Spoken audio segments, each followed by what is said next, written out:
Hey everyone, my name is Ace Luke, and welcome to my recital. So, here we are. I hope you all are having a wonderful holiday season, given the circumstances of COVID-19. So, to start off here, I want to start with my string quartet known as the Phoenix. The Phoenix is a piece that I wrote about change. It initially started as a little class project that just ended up booming into this quartet that you'll see here today. And when I see the growth and the changes to this piece over the course of the past few years, it really tells me just how much I've changed as a person and how much things around us are continuously changing, whether it's for the best or for the worst. And what I believe is kind of like a phoenix ends up rising from its own ashes. I believe we as people can rise from our own burdens and from our own ashes. So, here's the Phoenix.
So for our next piece here, it's going to be a little bit different.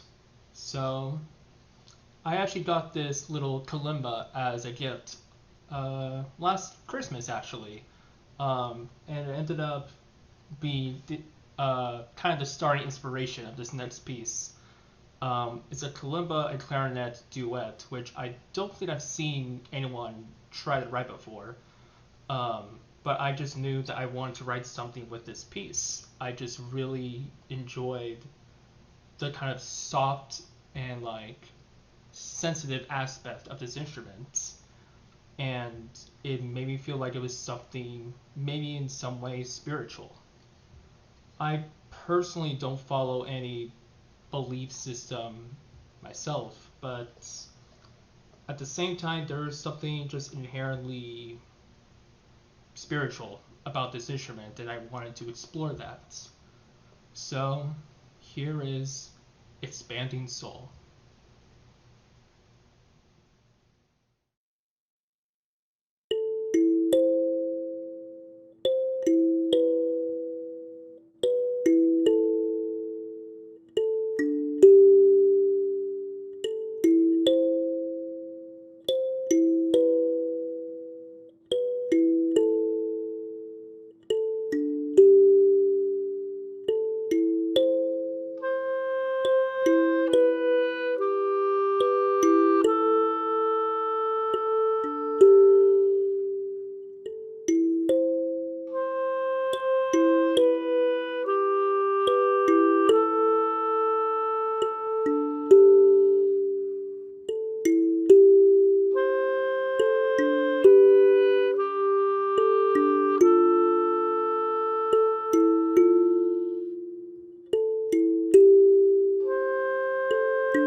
So our next piece here is one I decided to call Ebb and Flow. And with this piece here, I wanted to do something very different. So this is my chord monologue synthesizer, and it is something I've really grown to love, and I really wish I spent more time to write more music with this. One of the things that's very unique about this is this little all these little buttons right here. These are all buttons for a sequencer. So basically it would play in this kind of pattern here, and it would keep on looping. And with that, you can have that going on and mess with all the little knobs and whistles here to create different sounds with it and different textures with it. And that was my main focus with this. Some of you may know, but I aspire to go into the video game industry as a composer and sound designer, particularly a composer. And yet, I never actually wrote anything for a synthesizer before, or really it's dabbled much with synths in general. So this was a big leap for me, and I wanted to do something fun and unique with this that wasn't just, oh, it sounds like video game music. You hear the boops and the beeps. So here you do hear the boops and the beeps, but you may have noticed it may sound very repetitive, and that's completely intentional because I wanted this to be focused on the changes of the tone color, of the timbre, of the sound itself, because that, I believe, should be the focus of growth in this piece. So without further ado, this is Ebb and Flow.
our last piece for tonight is one that's based off a poem by Czeslaw Milosz.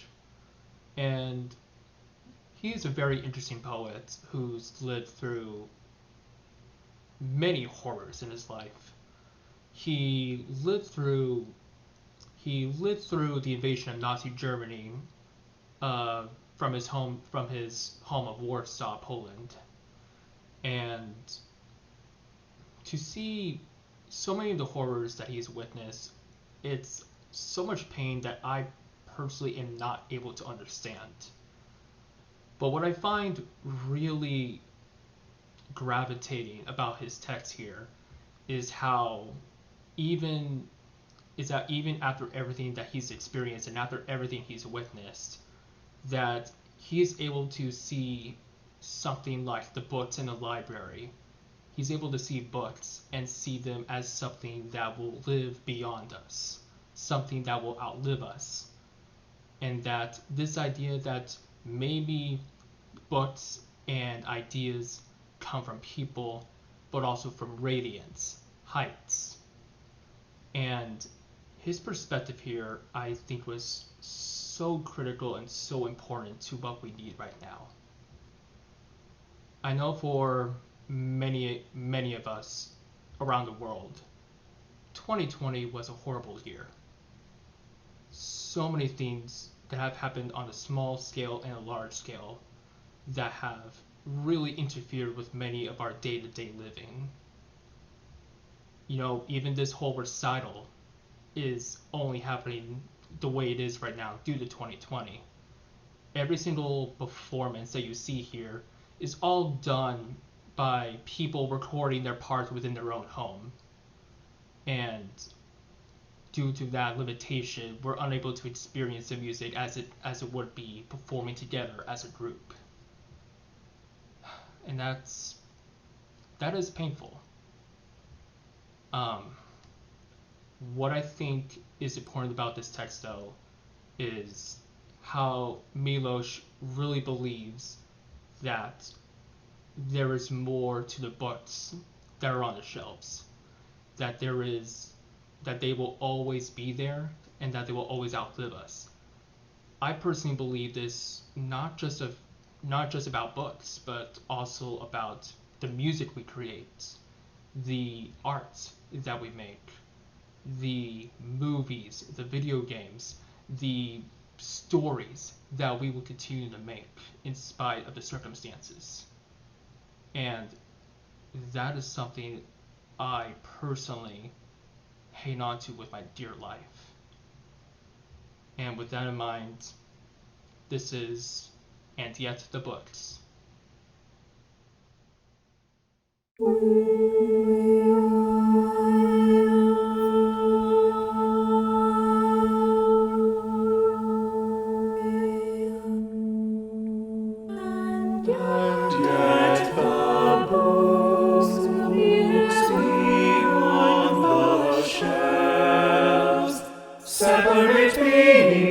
Separate beings, and appear one silhouette, as shining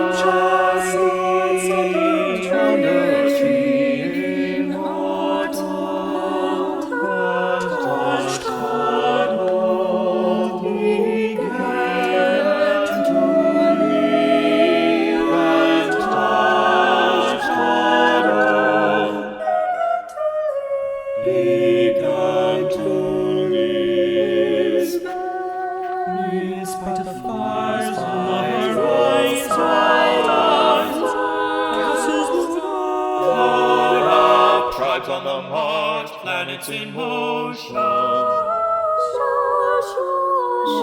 Shine. We are.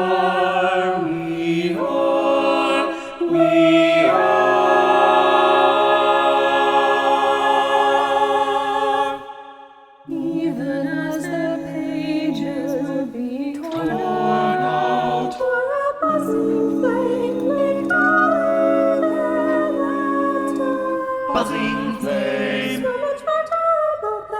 so much more durable than we are.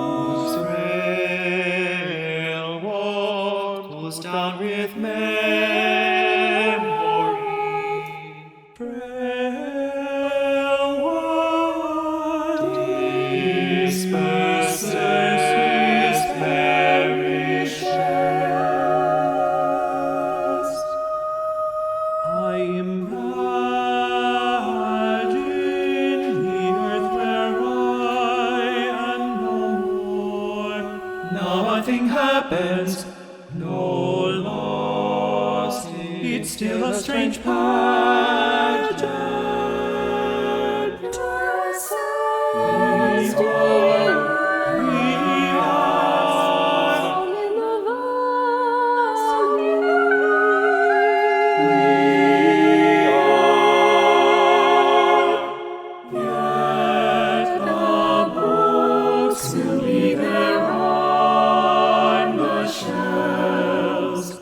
Well born, derived from people, but also from